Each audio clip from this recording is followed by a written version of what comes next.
No sé si esto suena más a una telenovela que a mi vida real, pero lo que me pasó con mi vecina supera cualquier ficción.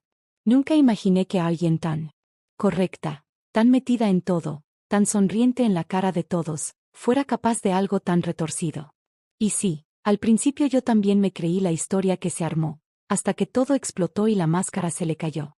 Vivo en un conjunto cerrado, de esos donde todo el mundo parece conocer la vida del otro.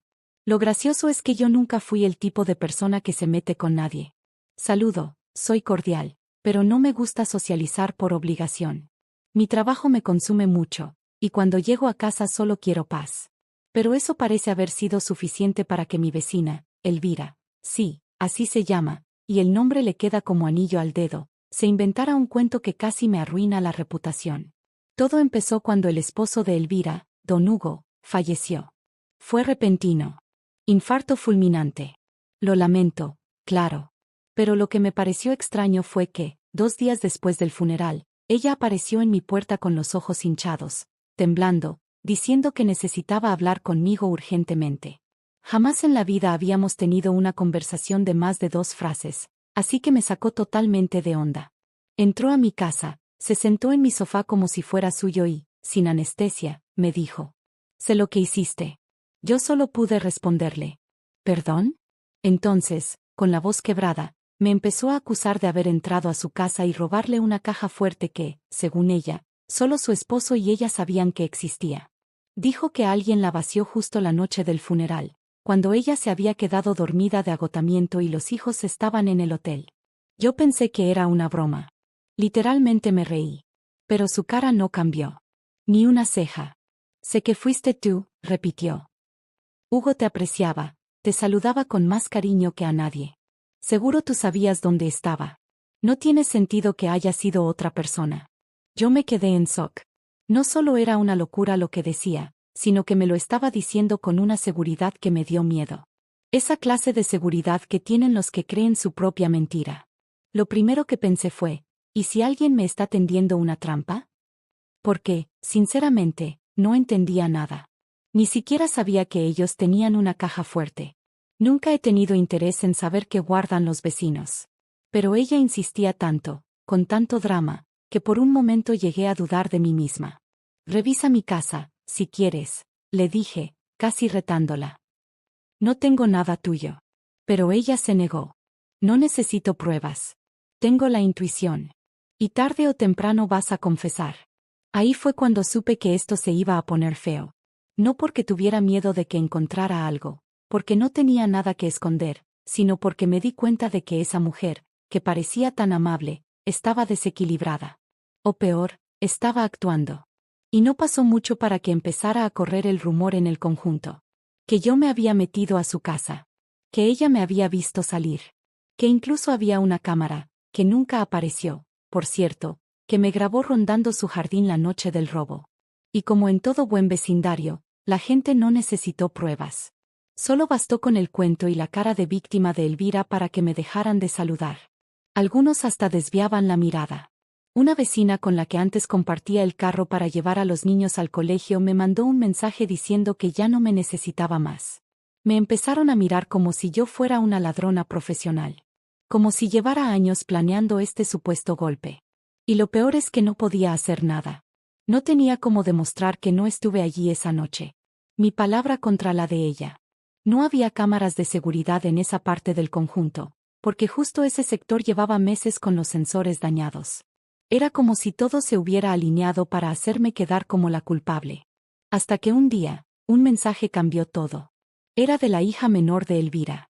Me decía que necesitaba hablar conmigo, pero que no debía contarle a nadie. Que lo que tenía para decirme podía meter en problemas a más de uno, incluyendo a su madre. Me costó decidir si responder o no ese mensaje. Después de todo, ¿y si era otra trampa? ¿Y si la hija estaba metida en el juego sucio de su madre? Pero algo en la forma en que escribió, no sé. Se notaba nerviosa. No usó signos de puntuación, las frases eran confusas, como si lo hubiera escrito con miedo. Eso me hizo pensar que tal vez sí sabía algo, y que estaba buscando sacarse un peso de encima. Nos citamos en una cafetería fuera del barrio, un lugar discreto. Cuando llegó, supe de inmediato que algo no andaba bien. Tenía los ojos rojos, las uñas mordidas hasta sangrar. Se veía como si no hubiera dormido en días. Era joven, debía estar en la universidad, y por lo que sabía, no vivía con su madre desde hacía un par de años. Se sentó y bajó la mirada. Perdón por escribirte así, dijo apenas nos trajeron los cafés. No sé cómo empezar esto. Yo no respondí. Solo la miré y esperé. No quería presionarla. Yo sé que tú no fuiste, dijo al fin, casi susurrando. Yo vi quién lo hizo. Y ahí sentí como el corazón me golpeó el pecho. ¿Quién fue? Pregunté, apenas con voz. Se tomó un segundo y respondió. Fue mi hermano mayor. Se me heló la sangre. ¿Cómo que tu hermano? ¿Él se robó la caja fuerte? Asintió. Y luego empezó a contarme todo. Que después del funeral, su hermano, que siempre había tenido problemas con las apuestas y deudas, se quedó solo en la casa mientras todos se fueron al hotel donde estaban reunidos los familiares. Que ella volvió antes de lo previsto porque se olvidó el cargador del celular, y lo encontró en el estudio, con una linterna, abriendo el compartimento oculto detrás del mueble.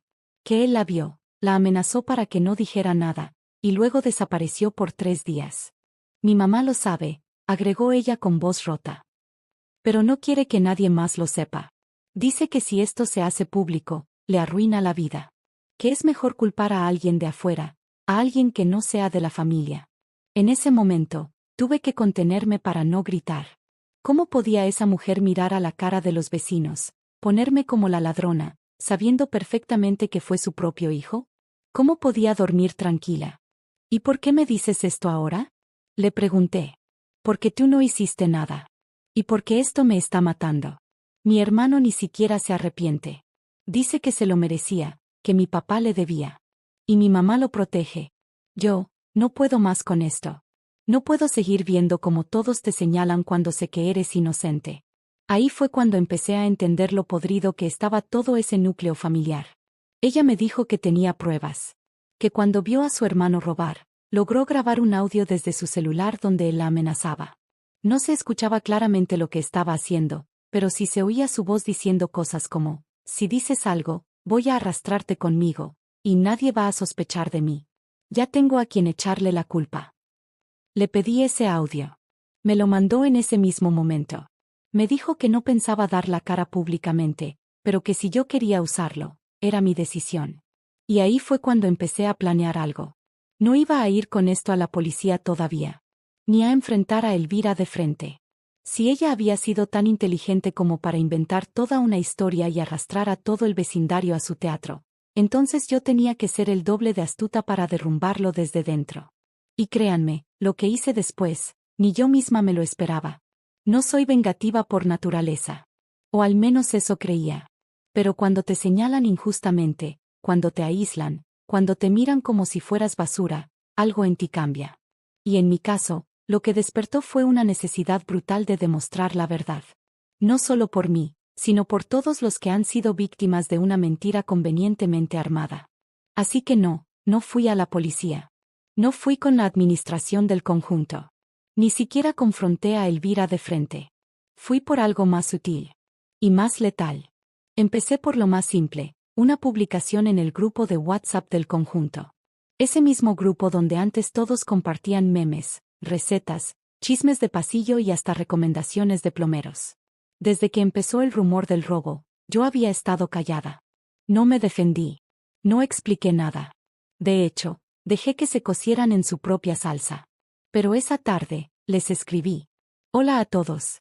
Sé que hay muchas versiones circulando sobre lo ocurrido en casa de Elvira. Solo quiero decir que no fui yo. Que tengo cómo demostrarlo. Y que, por respeto a todos, dejaré que la verdad hable sola. Pronto. Eso fue todo. Un solo mensaje. Ni una palabra más. La reacción fue inmediata. En menos de 5 minutos ya tenía 5 mensajes privados de vecinos curiosos. 3 emojis de ojos en el grupo. Y uno que simplemente puso. Uy, esto se puso bueno. La gente ama el drama. Lo consume como si fuera oxígeno. Pero yo sabía que para que funcione, necesitaba más. Así que activé la segunda fase. A los 3 días, imprimí una hoja con una especie de reflexión vecinal, sin firma. La dejé en los buzones de las casas de todo el conjunto, incluyendo el de Elvira. Era anónima, pero escrita con la precisión de quien conoce la historia.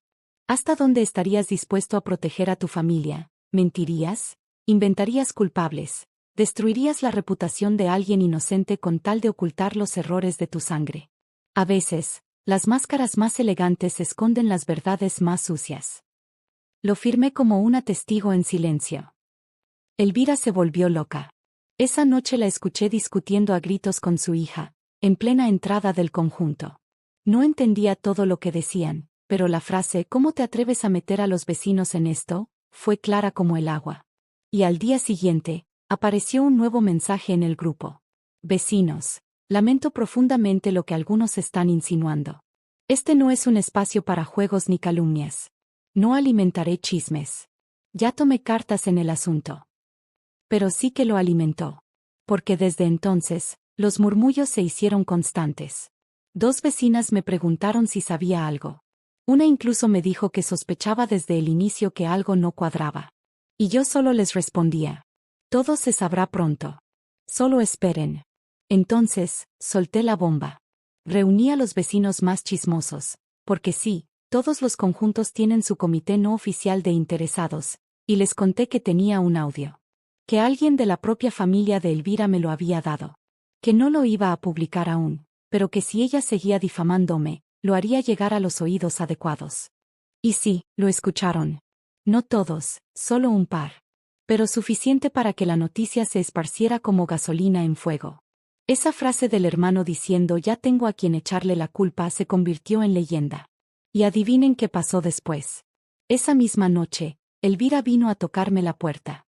Otra vez con los ojos llorosos. Pero esta vez no estaba temblando de miedo, estaba furiosa. «¿Cómo te atreves a inventar que mi hijo hizo eso?», me gritó, sin siquiera pedir permiso para entrar. Yo no inventé nada, le dije, sin moverme del marco de la puerta. Fue tu hija la que me buscó. Y yo solo me estoy defendiendo. Se quedó muda. La mirada se le nubló. ¿Quieres arruinar mi familia?, me dijo, con voz ahogada. ¿Eso es lo que quieres? Yo no arruiné nada, Elvira. Lo hizo tu hijo cuando robó. Y tú, cuando decidiste mentir. Y la cerré la puerta en la cara. Desde entonces, dejó de hablar. Dejó de mirar. Dejó incluso de salir al parque comunal, donde antes se la pasaba todos los días. Pero yo no había terminado.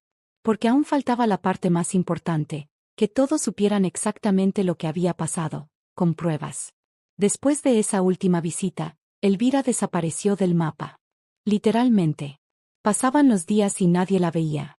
No en las reuniones, no en los corredores, ni siquiera sacando la basura. Su casa seguía con las luces encendidas por las noches, así que supuse que estaba escondida, esperando que todo se calmara. Pero yo no pensaba dejar que eso pasara. Porque aunque algunos ya empezaban a sospechar la verdad, otros seguían creyendo que yo era la villana. Y vivir así, con esa sombra encima, era como cargar una piedra en el pecho todo el tiempo. No podía dormir bien. Me despertaba con ansiedad, con palpitaciones. Hasta había empezado a saltarme comidas. Una vecina me dijo que me veía más delgada, y me di cuenta de que tenía razón. El estrés me estaba consumiendo. Así que decidí hacer algo que me costó mucho. Hablé con la administración del conjunto. Pedí una cita con Esteban, el presidente del consejo. Un tipo bastante serio, pero justo. Sabía que si alguien podía tomar esto en serio sin convertirlo en otro chisme de pasillo, era él. Cuando me senté en su oficina, le conté todo. Desde la acusación de Elvira hasta la confesión de su hija. Le mostré el audio, le expliqué cómo ella había intentado culparme públicamente. Lo escuchó entero, sin interrumpirme. Incluso tomó notas. Cuando terminó, suspiró y dijo: «Esto es grave. Muy grave. Y tú sabes que si seguimos este camino, esto va a escalar». «Lo sé», respondí. «Pero necesito limpiar mi nombre». Se quedó en silencio un momento y luego me dijo que hablaría con el resto del comité. Que lo mejor era convocar una reunión extraordinaria de vecinos. Que ahí podría dar mi versión, y presentar lo que tenía. Y así fue. La reunión fue programada un viernes en la noche. Casi todos fueron. Hasta los que nunca se aparecían. El chisme ya estaba desatado, y todo el mundo quería saber qué iba a pasar. Yo estaba temblando. Literalmente. Tenía las manos frías, el corazón en la garganta. Pero sabía que era ahora o nunca. Cuando me dieron la palabra, me levanté, miré al grupo y dije con voz firme: voy a contarles algo que muchos no quieren escuchar. Pero no porque sea mentira, sino porque es más fácil culpar a quien no se defiende. Y conté todo. Tal como se los estoy contando aquí. Expliqué cómo Elvira me acusó sin pruebas, cómo su hija me buscó, cómo obtuve el audio, cómo decidí no hacer escándalo, hasta ahora. Y al final, les puse el audio. Hubo un silencio sepulcral cuando terminó. Pude ver cómo algunas personas bajaban la mirada. Otras murmuraban. Esteban solo asintió, como aprobando que había hecho lo correcto. Pero lo más impactante fue que, en medio de ese silencio, Elvira entró. Sí. No estaba invitada. Nadie la esperaba. Pero ahí estaba. Con un abrigo largo, ojeras profundas y el rostro pálido. Caminó hasta el frente, se paró junto a mí, y me miró con una mezcla de odio y resignación. No tienes idea de lo que acabas de hacer, me dijo en voz baja, apenas audible para los de adelante. Y luego, sin mirar a nadie más, se fue. Así, sin decir una palabra al resto. Esteban intentó seguir con la reunión, pero todos estaban más pendientes de lo que acababa de pasar que de cualquier otra cosa. Aún así, dejó claro que a partir de ese momento, cualquier acusación sin pruebas sería considerada un acto de difamación. Y que el comité tomaría medidas si se repetía algo así. Pero eso no fue lo mejor. Lo mejor fue lo que vino después. Las vecinas que antes me ignoraban empezaron a saludarme de nuevo. Una me trajo una planta como disculpa. Otra me pidió perdón llorando, diciendo que se había dejado llevar por los chismes. Incluso el jardinero del conjunto, que nunca habla con nadie, me guiñó un ojo como diciendo bien hecho. Pero yo sabía que lo más fuerte todavía estaba por pasar. Porque Elvira, después de esa noche, no solo quedó expuesta, sino que dejó algo olvidado. Y no hablo de un objeto. Hablo de alguien. Su hija. Y ella, con el peso de la culpa y la rabia, estaba a punto de contarme algo aún más oscuro. Algo que ni siquiera el robo podía superar. Pasaron 2 días desde la reunión. Todo parecía haber quedado en pausa, como si el vecindario estuviera conteniendo el aliento. Nadie mencionaba directamente lo que había pasado, pero el ambiente se sentía denso, como una tormenta que aún no cae pero ya oscureció el cielo. Yo pensé que eso era todo. Que ya lo peor había pasado. Pero entonces recibí otro mensaje. Era de la hija de Elvira. Esta vez más corto. Más directo. Necesito hablar contigo. Hay algo que no sabes. No es solo el robo. Me temblaron las manos. ¿Cómo que no era solo el robo? ¿Qué más podía haber? Quedamos en vernos esa misma tarde, en el mismo café. Cuando llegó, su rostro estaba distinto. Ya no había miedo. Había determinación, y algo de rencor. Pero no hacia mí. Mi madre no solo encubrió a mi hermano. Empezó, sin rodeos. También le ayudó a deshacerse de algo que robó. Algo mucho peor que dinero. Me costó tragar saliva. ¿Qué cosa? Documentos, dijo, bajando la voz. Papeles del testamento de mi papá. Cartas. Un archivo que demostraba que mi hermano no era hijo biológico de mi padre. Me quedé en blanco. ¿Qué estás diciendo? Que mi madre falsificó los papeles del testamento. Que los originales estaban en esa caja fuerte. Que por eso mi hermano fue a buscarla. No solo por el dinero, sino para borrar cualquier rastro de lo que realmente eran. Ahí sentí cómo se me encogía el estómago. ¿Y cómo sabes todo eso? Sacó su celular. Me mostró fotos. Documentos escaneados. Correos entre su padre y un abogado. Incluso una nota escrita a mano donde él decía que no quería dejarle nada a ese muchacho que ni siquiera es mío. Mi madre se enteró después de que mi papá muriera, me explicó. Pero en vez de aceptar la verdad, decidió proteger la mentira. Rompió el testamento original y presentó uno nuevo, falso. Pero antes de destruir todo, mi padre había guardado copias en la caja fuerte. Y cuando mi hermano entró, eso fue lo primero que quemaron. Ahí entendí todo. El robo no fue solo un capricho. Fue una operación encubierta para borrar una verdad incómoda. Para proteger el nombre de un hijo ilegítimo. Para mantener intacta la reputación de una familia podrida desde dentro. ¿Y por qué me cuentas esto ahora? Le pregunté, todavía procesando. Porque me cansé. Me harté de vivir con miedo. Me harté de verla manipular todo, de ver cómo juega con las personas. Tú no eras la primera. Y no vas a ser la última si nadie la frena. No supe qué decir. Estaba paralizada. Todo lo que creía que ya había cerrado, acababa de abrirse de nuevo. Hay algo más, agregó, y ahí sí su voz tembló. La razón por la que mi madre te eligió a ti para culparte, no fue al azar. Y entonces lo soltó. Resulta que Elvira y yo teníamos historia. Pero no lo sabía. Yo había trabajado, años atrás, en una oficina donde su esposo, sí, el mismo difunto, era uno de los socios mayores. Nunca tuve contacto directo con él, pero aparentemente, él sí se había fijado en mí. Según su hija, Elvira había leído un correo viejo que él nunca borró, donde me mencionaba con admiración. Decía que yo era la única en esa oficina que valía la pena. Nada más. Ni romántico, ni sugerente. Pero eso bastó. Ella te odió desde entonces, dijo. Y cuando el robo pasó, fue como si todo encajara en su cabeza enferma. Culparte a ti era perfecto. Era una especie de venganza personal. Ahí sí sentí como me faltaba el aire. Todo tenía sentido. El desprecio, la frialdad, la mirada venenosa que me echaba cada vez que nos cruzábamos en el pasillo. No era por el robo. Venía de mucho antes. No sé qué vas a hacer con esto, me dijo antes de irse. Pero yo ya no puedo cargarlo sola. Y se fue. Yo me quedé ahí sentada, mirando el celular, los documentos, los mensajes, las pruebas. Como si me hubieran soltado una bomba en las manos. No era solo limpiar mi nombre. Ahora, tenía el poder de destruirla por completo. Esa noche no dormí. Caminaba por la casa como alma en pena, con los documentos abiertos en la pantalla del computador, repasando todo una y otra vez.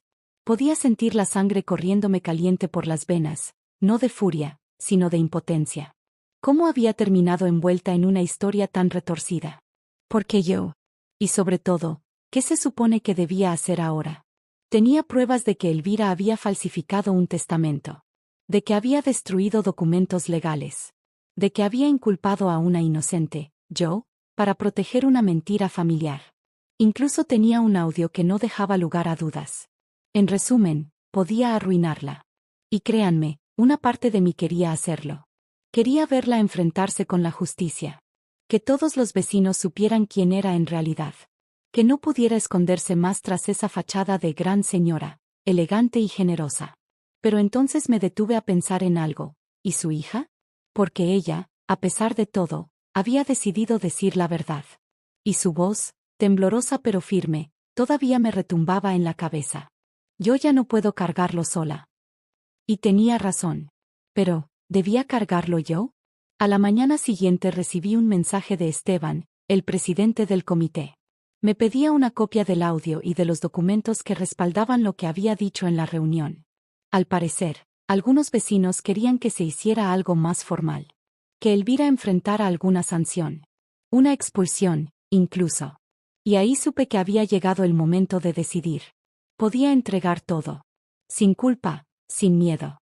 Tenía las pruebas, el respaldo, incluso el apoyo de algunos vecinos. Ya nadie dudaba de mí. Todo el mundo hablaba, en susurros, claro, de lo que había pasado realmente. El nombre de Elvira, que antes era intocable, ahora se pronunciaba con cautela. Y con desconfianza. Pero no respondí el mensaje. No todavía. En cambio, decidí verla. Fui a su casa. Tocando su puerta, sentí por primera vez en semanas una calma extraña. Ya no era miedo. Ya no era rabia. Era otra cosa. Era la certeza de que yo tenía el control ahora. Tardó en abrir. Pero cuando lo hizo, parecía otra mujer. Los ojos hundidos. El cabello sin arreglar. La piel grisácea, como si hubiera estado enferma. ¿Qué quieres? Me preguntó sin energía. Solo hablar, le respondí. Me hizo pasar. Y por primera vez, su casa se sentía vacía. Sin esa música clásica de fondo. Sin velas aromáticas ni flores frescas. Todo era silencio. Polvo. Culpabilidad flotando en el aire. Nos sentamos frente a frente. Sin preámbulos. Tu hija me lo contó todo, dije. El testamento. Los documentos. El motivo real por el que me señalaste. Ella cerró los ojos un segundo. Ni siquiera lo negó. ¿Y qué vas a hacer? Susurró. No lo sé, le dije honestamente. No vine a chantajearte. Vine a decirte que tengo todo para destruirte. Y que no lo he hecho, porque me niego a ser como tú. Ella parpadeó. Me miró, por primera vez, sin esa soberbia con la que siempre me veía. Tienes razón, dijo al fin, con la voz quebrada. Me convertí en todo lo que juré que odiaba. Y lo peor es que arrastré a todos conmigo. A mi hija. A ti. Hasta a mi esposo muerto. Y entonces soltó algo que no esperaba. Tengo cáncer. El corazón se me detuvo por un segundo. Lo sé desde hace 4 meses, continuó. No se lo he dicho a nadie. Solo a mi hija. Por eso todo esto, se me fue de las manos. Quería proteger lo poco que me quedaba. Y terminé destruyéndolo todo. No supe qué decir. No te estoy pidiendo lástima, aclaró rápidamente. Solo, que entiendas por qué hice lo que hice. Nos quedamos en silencio un rato. Y después, me levanté. No voy a entregarte a la administración, le dije, mirándola a los ojos. Pero tampoco voy a callarme si alguien vuelve a difamarme. Esto termina aquí. O lo terminas tú, o lo termino yo. Ella asintió. En silencio. Derrotada. Salí de esa casa sintiéndome rara. No era victoria. No era venganza. Era más bien como haber apagado un incendio con las manos desnudas. Pero lo que no sabía en ese momento, era que Elvira no iba a quedarse quieta. Porque cuando una persona siente que todo se le escapa, hace cualquier cosa por aferrarse al poco poder que le queda. Y su siguiente jugada fue tan baja, tan sucia, que superó todo lo anterior. Una semana después de esa conversación, me sentía distinta. No bien, exactamente. Pero sí más liviana. Como si me hubiera quitado una mochila llena de piedras de la espalda. Pensé que todo había llegado a su fin. Que Elvira, con lo que le quedaba de dignidad, iba a guardar silencio y dejarme en paz. Pero no. En vez de eso, decidió dar un último coletazo. Todo comenzó con una carta. No un correo, no un mensaje.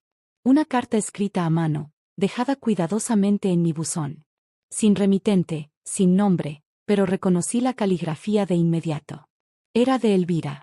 Y lo que decía era un golpe bajo disfrazado de disculpa. En la carta, confesaba que yo había participado del robo, pero que por compasión había decidido no exponerme. Que mi arrepentimiento posterior la había conmovido, y por eso me perdonaba. También insinuaba que entre su difunto esposo y yo había existido una cercanía inapropiada, pero que ella, como buena cristiana, no me juzgaba. La carta terminaba deseándome sanación y luz. Sanación. Luz. Después de haber intentado destruirme. No sabía si reír, llorar o prenderle fuego a esa hoja. La intención era obvia, no podía destruirme con pruebas, así que intentaba sembrar la duda, dejar la semilla del veneno entre los vecinos más crédulos. Jugar a ser la víctima magnánima que perdona, pero al mismo tiempo ensucia tu nombre lo suficiente como para que jamás brille igual. Pero esta vez no me iba a quedar callada.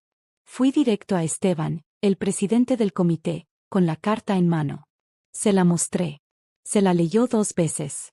Y cuando levantó la mirada, me dijo: esta mujer no tiene límites. Ahí se acabó la paciencia.